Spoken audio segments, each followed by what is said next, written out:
Today we will be doing subject science of class 10th, our first chapter food and human health. इसका weightage है 4 marks का, तो 4 marks related questions इस chapter में से आएंगे. Let us see this chapter. इस chapter में हम लोग फूड से संबंधित बीमारियां, जैसे फूड की कमी के कारण कौन सी बीमारियां हो सकती है या कुछ ऐसी चीज़ें खाने पे आपको कौन से प्रॉब्लम हो सकते हैं, वो इस पूरे चैप्टर में डील करेंगे. तो पहले फूड के बारे में पढ़ने से पहले हम एक टॉपिक देखेंगे कि न्यूट्रिशन किसको कहते हैं. तो मैंने कुछ क्वेश्चन पैटर्न से ही आपको दिए हुए, ताकि आपको इस क्वेश्चन आंसर्स के पैटर्न से आपको लर्न करना है. और मैंने कुछ क्वेश्चंस नीचे दिए हुए हैं, तो जैसे आपको ये टॉपिक याद हो जाता है, बिना देख के ही कोशिश करो ये चीज़ें लिखने के लिए होमवर्क में. ओके तो ताकि आप जो चीज़ पढ़ रहे हो, जो चीज़ समझ रहे हो, उसको अच्छे से थरो हो जाओ. अब फर्स्ट टॉपिक ले लेते हैं कि व्हाट इज़ न्यूट्रिशन. न्यूट्रिशन किसको कहते हैं? द इनटेक ऑफ फूड को बॉडी के अंदर लेना and utilization of the nutrients of the food by the body of an organism is called as nutrition. मतलब खाना अंदर लेना, और अंदर लेने के बाद अपना बॉडी किस तरीके से उस खाने को यूज़ कर रहा है, उसको हम लोग क्या कहते हैं? न्यूट्रिशन. अब नेक्स्ट चीज़ है what is nutrients. What is nutrients. खाने में कुछ ऐसे पौष्टिक तत्व होते हैं जिसको हम लोग क्या कहते हैं? न्यूट्रिएंट्स. अब उसमें आते हैं carbohydrates, fats, vitamin, minerals, proteins. Okay तो ये न्यूट्रिएंट्स अपने बॉडी के लिए बहुत इंपॉर्टेंट है. ठीक, आपको क्या क्या चीज़ें मिलती है? The component. न्यूट्रिएंट्स का मतलब है the component of the food which provide energy. तो जो चीज़ आप खाने के जो पार्ट्स होते हैं जिससे आपको एनर्जी भी मिलती है, या आपके ग्रोथ में मदद करती है, या आपके डेवलपमेंट में, आपके मानसिक डेवलपमेंट, आपकी शारीरिक डेवलपमेंट में मदद होती है, या आपके बॉडी में मेटाबॉलिज्म. ठीक है ना, मेटाबॉलिज्म में क्या क्या होता है मैं आपको समझाती हूँ. इस सबको, ये सारी चीज़ें जो है उसको क्या कहते हैं? न्यूट्रिएंट्स. मेटाबॉलिज्म देख लेते हैं. मेटाबॉलिज्म एक प्रोसेस होता है जिसमें फूड जो है ब्रेक होता है और ये सिंपल फॉर्म वापस एनर्जी के लिए यूटिलाइज होता है. ठीक है ना, तो breaking down and assimilation. Assimilation मतलब वापस उस चीज़ को एनर्जी बनाने के लिए यूज़ किया जाता है. उसको हम लोग क्या कहते हैं? मेटाबॉलिज्म. सो फूड है तो उसको छोटे छोटे पार्टिकल में हमने डिवाइड कर दिया, बॉडी इसको छोटे छोटे पार्टिकल में डिवाइड कर देती है, और ब्लड में ये वापस सेल्स तक पहुंचता है. वहाँ पे एनर्जी जो है बनाने में वो मदद करता है. इस तरीके से इस पूरे प्रोसेस को हम क्या कहते हैं? मेटाबॉलिज्म. ओके अब ये फूड जो है आपको ये सारे न्यूट्रिएंट्स कब मिलेंगे? जब आप ऐसा खाना खाओगे जो बैलेंस होगा. ठीक है ना, तो डाइट का मतलब है खाना, और बैलेंस डाइट का मतलब है कि ऐसा खाना जिसमें सारे पौष्टिक तत्व प्रेजेंट हो. तो इसको हम डेफिनेशन कैसे लिखेंगे? The food which contain all the important. Essential का मतलब है important components of the food. Parts ये कंपोनेंट्स हैं. ठीक है ना, जो खाने के सारे इंपॉर्टेंट कंपोनेंट्स जिसमें सही मात्रा में, एडुकेट का मतलब है सही मात्रा में प्रेजेंट है, जिससे आपकी बॉडी हेल्दी हो सकती है. ठीक है ना, आपकी बॉडी में गुड हेल्थ रहे, आप हेल्दी रहो, तो उसको हम लोग क्या कहते हैं? Balance diet. अब नेक्स्ट टॉपिक देखते हैं मैल न्यूट्रिशन. मैल न्यूट्रिशन का मतलब होता है कि अगर आपने कुछ ऐसा खाना आप रेगुलरली बहुत दिनों से या बहुत टाइम से ऐसा खाना खा रहे हो जिसमें पर्टिकुलर न्यूट्रिएंट्स ज़्यादा मात्रा में है या नहीं है, तो उसको हम क्या कहते हैं? मैल न्यूट्रिशन. जैसे शॉर्टेज, कमी, या एक्सेस, ज़्यादा. ठीक है, ऑफ एनी न्यूट्रिएंट्स. कोई भी न्यूट्रिएंट्स कम है या ज़्यादा है. ओके लंबे समय तक आपके फूड खाने में जो है फूड आइटम है, तो उसको क्या कहते हैं? मैल न्यूट्रिशन. और मैल न्यूट्रिशन के कारण आपकी हेल्थ को इफ़ेक्ट हो जाएगा. ओके इसलिए आपको राइट टाइप ऑफ फूड खाना बहुत ही ज़रूरी है.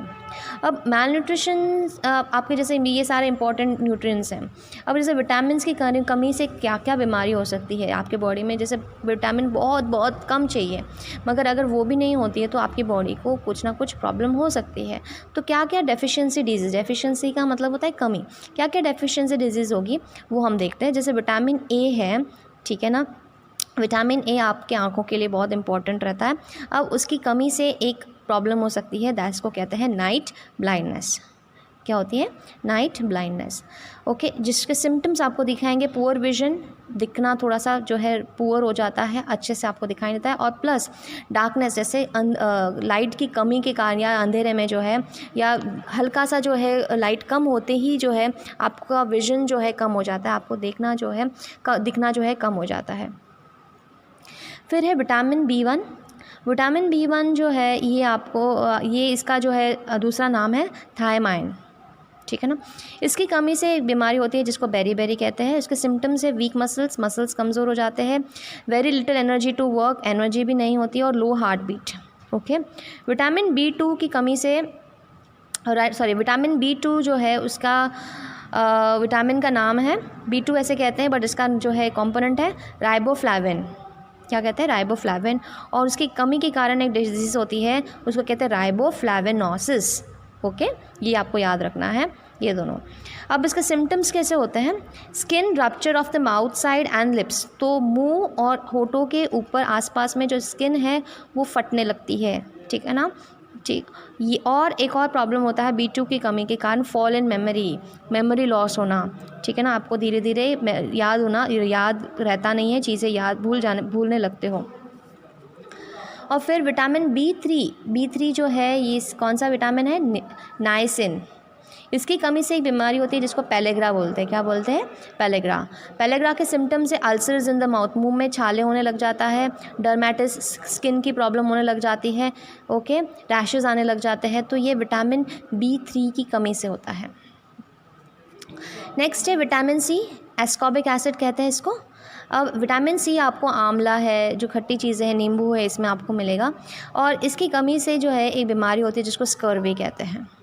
अब इसका सिम्टम्स क्या है? मसूड़े, जैसे ब्लीडिंग गम्स, मसूड़ों में खून आने लगता है, और रैशेज़ ऑन द स्किन में रेड रैशेज़ होने लग जाते हैं, इन्फ्लेमेशन होने लग जाता है।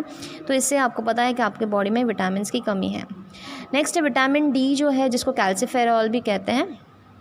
इसकी कमी के कारण जो है एक बीमारी होती है जिसको कहते हैं रिकेट्स। अब सिम्टम्स है bending of the bones of the legs. आपका जो है, जैसे बच्चे छोटे से ही जब इनको ये कमी होती है तो ये बोन्स जो है, ये हड्डी इस तरीके से बेंड होने लग जाती है। इसको बो लेग्ड भी बोलते हैं। क्या कहते हैं? बो लेग्ड। ये जैसे अपना सीधा रहता है पैर, ओके, हमारा पैर ऐसे सीधा रहता है तो ये हल्का सा बेंड होने लग जाता है, इसको बो लेग्ड भी कहते हैं। और reduce the gap between the knees के बीच में जो है गैप कम होने लग जाती है। और पिजन चेस्ट, जो चेस्ट होती है वो मतलब ऐसे कमज़ोर होने लग जाती हैं, ओके। तो ये विटामिन D की कमी से होता है। तो यहाँ तक हमने ये पूरा टेबल बता दिया आपको, विटामिन का नाम, विटामिन की डेफिशिएंसी डिजीज़ कौन सी हो सकती है, इसके सिम्टम्स क्या हो सकते हैं। तो सारे पॉइंट्स आपको अच्छे से थरो करना है। ये टेबल तो बहुत इंपॉर्टेंट है, इसके रिलेटेड क्वेश्चन ज़रूर आता है होमवर्क में। व्हाट इज़ मैलन्यूट्रिशन, तो डायरेक्टली आपको दिया हुआ है, ओके।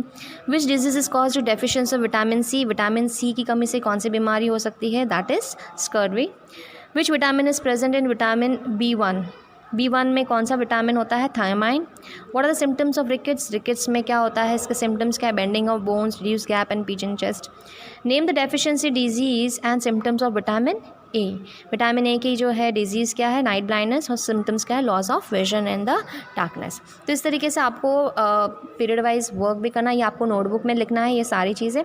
और ये होमवर्क जो है आपको लर्न करके बिना देख के लिखने की कोशिश करनी है, जिससे आपको वो चीज़ अच्छे से याद हो जाएगी, ठीक है ना। इसी तरीके से मैं इस पैटर्न से भी आपको नोट्स बनाते रहना। और कुछ बुक्स में भी कभी कभार जो है मैं टिक करवाते जाऊंगी, जिससे आपको दोनों चीज़ें आपको नोटबुक में करनी है, ओके। तो ये वर्क आपको मैंने दिया हुआ, ये आपको कंप्लीट करना है।